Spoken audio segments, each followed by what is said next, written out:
The men will be in action Sunday, high noon from Towson, Maryland. Cuse, Denver, 4-seed, 5-seed winner on to the Final Four next week. With that, we will bring on our next guest. Yeah, he scored 4 goals against Towson this past week to help lead Syracuse back to the quarterfinals. He is Syracuse redshirt junior attackman Owen Hiltz. Owen, welcome in. Thanks for hopping on here for a few minutes. And what's the feeling in the locker room like right now? What's the vibe with you guys? You know, back where Syracuse lacrosse has been so many times before, but you know most of the guys in the locker room have not. How's the feel going into this quarterfinal game? We're definitely pretty pumped up. The locker room's just pretty juiced. We're just having fun with it now. There's nothing else going on around here, so whenever we're in the locker room, it's mostly lacrosse talk and just chopping it up with the boys. But the mentality that's in the locker room is always just win the day. So we're just always fired up to be able to play more together and just grateful for the opportunity to keep going. Yeah, I had John O'Dearna on last week before your opening round game. He said something similar about, hey, you're all professional lacrosse players now, right? Like, there's nothing else going on. There's no class to deal with. Campus is emptied out. How much does that guys lock you guys in, right? Where it's lacrosse and that is it right now until the season is over. It's pretty good because me personally, it's a lot easier to just focus on lacrosse for the morning and then after be able to hang out with the boys and kind of just chop it up with everybody and maybe go see a movie or go see a different sports game and kind of relax, and then let's just repeat the next day. So, it's a pretty simple schedule, but there's definitely some fun still going on. It feels like, Owen, and I hear it from you. I've heard it from other guys on the team this year. It feels like locker room vibes are pretty good with this year's group, right? Like, how does this compare to other years around here? What's the sense you get in the locker room of how close knit this team is right now? I think we just all trust each other. We're all best friends, so it's just easy to kind of get along with everybody, and there's not really a senior leadership. It's all flowing, and in the locker room, you'll see the 5th years and the freshmen just chopping it up, and you'll see everyone just kind of having fun. We got a mini lax net in there, and there's always a game or two going on before practice, so it's pretty fun to watch. Yeah.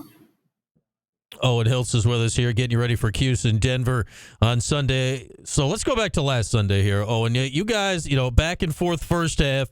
You get to the locker room at halftime. You're down 9-8. What happened there? What allowed that tight first half to become what the third quarter became? How'd you guys turn a 1-goal game into a blowout there in about 10 minutes?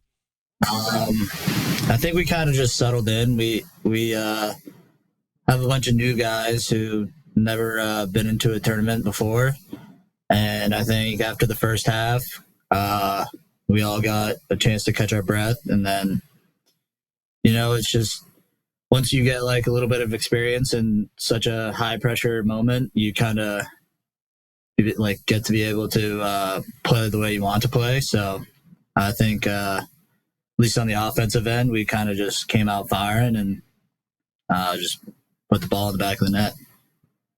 You mentioned it. It's obvious, right? There's inexperience on this team when it comes to this time of year. Like, you had one playoff game under your belt from your freshman year against Georgetown years ago. You look at this roster, hardly anyone's played in this round, right? You look at the Princeton guys and Jake and Sammy made the Final Four a couple of years ago, and there's not much more than that. Like, do you lean on them this week? Do you not think about stuff like this? How do you handle the idea this week that you are at the point where the Final Four is on the line on Sunday? I wouldn't say we got to lean on them, but they definitely give some good pointers and good tactics on what to do off the field with hydration, sleep, and they explain how important it is. Just because we're not doing anything else except for lacrosse, so I mean, I got a bad sleeping problem, but it's kind of changed since it's been all lacrosse because I've kind of settled down and put the phone away before 10 o'clock and I'm trying to get to bed a little bit earlier.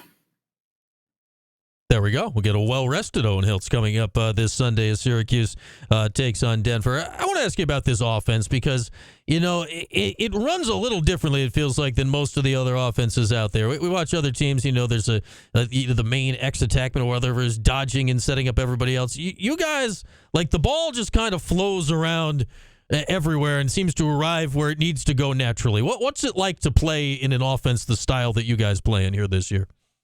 Yeah, Coach March calls it a positionalist lacrosse. So, I mean, anybody can play any spot. We do drills before every practice, kind of just mimicking the spots where you kind of want to be and need to be in the sets. I mean, just having a couple more Canadians definitely makes it a little bit more creative too. It's just a lot of like free flowing lacrosse, kind of playing in the gray area, and we just, I don't know, we just like to have fun with it. And when we're having fun, it's when we play our best. So I think just the more fun we have is the better lacrosse we play. Yeah, I know. And you say the Canadian influence, it's certainly there. And from your head coach on down, you're Canadian, for those that don't know. Why is that? Why are you guys so creative? Is it just the box lacrosse, or is it something else that allows you to have that certain vibe when you get out there on a field lacrosse field? It sparks from the box, but you definitely get to, like, when you're playing with other Canadians, you can kind of force a little bit more because of the way we play it up north in the box league, kind of smaller and tighter spaces. So, like, some guys might not throw a pass with a guy on the back of their teammate, but the Canadians are usually pretty good at handling the ball and putting it in the back of the net. So, how much, obviously, a lot goes back to the Canadian lineage. It goes back to Gary Gait, right, in the 80s with him and his brother, and it's been going on for a very long time. Does playing for Gary, does that allow the creative freedom out there that you don't feel constrained? How does that kind of flow down throughout the roster of you guys being, I don't want to say allowed to do what you want, but maybe allowed to try some stuff that would be frowned upon on other teams in the country? I think Coach Gate and Coach March give us a good leash to kind of have some fun out there. But once it's time to kind of reel us back in, they're pretty good at it, and they allow us to play. So it's easy to kind of get lost within all the fun. But usually when we stop having fun is usually when they have to start reeling us in, and then we get back to work and get back to the X's and O's. We got Owen Hiltz with us. We're getting you ready for Cuse in Denver this Sunday noon face-off down in Towson. You can hear the game over on TK or watch it on ESPNU. And Owen, Joey Spallina, not Canadian as we know, he's from Long Island, but he's done all that stuff, right? He's played box. He's gone up to Canada. What's the on-field chemistry that it feels like you two have with each other right now? It's pretty good. I mean, he's has great vision. I mean, anytime I cut, he usually hits me with the pass when I'm open. So I like it. I like that he went up and played box this summer because it definitely helped with his inside finishing and catching around the crease with the defender on him. So I think the chemistry is pretty good. I think our whole offense, or we're just clicking, and we're clicking at the right time. So, all right, for you, Owen, here personally, playing Denver here this week, you at one point had verbal to go to Denver before you end up here at Syracuse. Is this weird? What is this like for you here this weekend, playing a team that you almost could have been on the other side of this game here this weekend? Yeah, a lot of the guys have been kind of just chopping that around and kind of putting thoughts in my head, but I don't really think about it like that. I'm kind of, I've been past it since I committed to Syracuse, and I've been all Cuse for 4 years now. So, I mean, it wasn't really like a big thought. So, I mean, probably Like, I hope it's a good game. Like, do you still know anybody there? Like, it's so long removed now, right? Right, Owen? Like, do you still know any of those guys, or is it just completely that far from your brain at this point?